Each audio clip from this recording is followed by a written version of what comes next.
Narito ako sa isang lugar hindi ko maintindihan.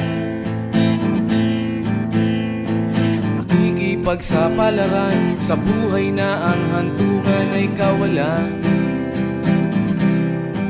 Denumero ang galaw ng tao, bawat gawin ay may presyo. O narito ako sa isang lugar na hindi ko maintindihan. Daing ng tao'y di pinapansin, nililipad ng hangin.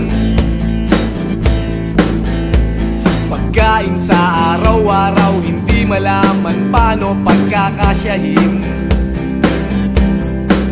Lalong yumayaman kapag mayaman, lalong naghihirap kapag mahirap.